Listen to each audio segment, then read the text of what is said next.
प्रदेश कांग्रेस के पूर्व प्रवक्ता प्रमोद कुमार द्विवेदी ने इंदौर एयरपोर्ट प्रशासन पर भेदभाव का आरोप लगाते हुए सांसद शंकर लालवानी, एयरपोर्ट डायरेक्टर तथा नागरिक उड्डयन मंत्री को पत्र लिखा है। उन्होंने मांग की है कि श्रीकृष्ण नगर, कान्यकुब्ज नगर और अंबिकापुरी एक्सटेंशन को भी अनापत्ति प्रमाण पत्र यानी एनओसी जारी किया जाए। दरअसल प्रमोद कुमार द्विवेदी ने कहा कि एयरपोर्ट विभाग द्वारा एनओसी न दिए जाने के कारण ये कॉलोनियां अब तक वैध नहीं हो पाई हैं, जिससे रहवासियों को परेशानी का सामना करना पड़ रहा है। वहीं दूसरी ओर जनशक्ति नगर और पुलिस विभाग को निर्माण की अनुमति दी जा रही है, जो स्पष्ट रूप से भेदभावपूर्ण रवैया दर्शाता है। उन्होंने ये भी सवाल उठाया कि जब पुराने एयरपोर्ट टर्मिनल भवन से फिर से उड़ानें शुरू होने जा रही हैं, तो क्या फनल एरिया में आवश्यक व्यवस्थाएं जैसे लाइटिंग सुनिश्चित की गई हैं। द्विवेदी ने मांग की है कि संबंधित कॉलोनियों की भूमि पर एयरपोर्ट अपना दावा समाप्त करे और स्पष्ट रूप से घोषित करे कि यह भूमि अब आवश्यक नहीं है। उन्होंने सरकार से सभी प्रभावित क्षेत्रों को समान रूप से राहत देने और शीघ्र एनओसी जारी करने की मांग की है। वास्तव में जब इंदौर में एयरपोर्ट पुराना संचालित था, तब उसके आसपास की कुछ कॉलोनियों को एयरपोर्ट ने अनापत्ति नहीं जारी की। फलस्वरूप वो कॉलोनियां अवैध की अवैध रहीं और कुछ कॉलोनियों में से जमीन अधिग्रहित की, उनका अवार्ड पारित करवाया।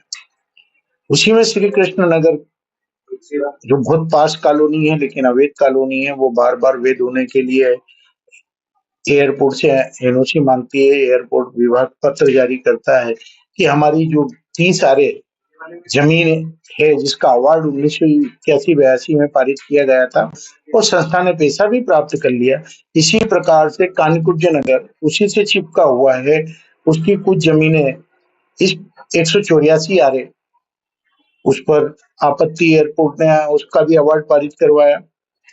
इसी प्रकार से अंबिकापुरी एक्सटेंशन जिसका खसरा नंबर 353 छोटा बांगड़दा 560 आरे, एक बहुत बड़ा रकबा, उसका भी अवार्ड पारित कराया संस्था ने। उसमें भी शायद पैसे ले लिए या नहीं लिए।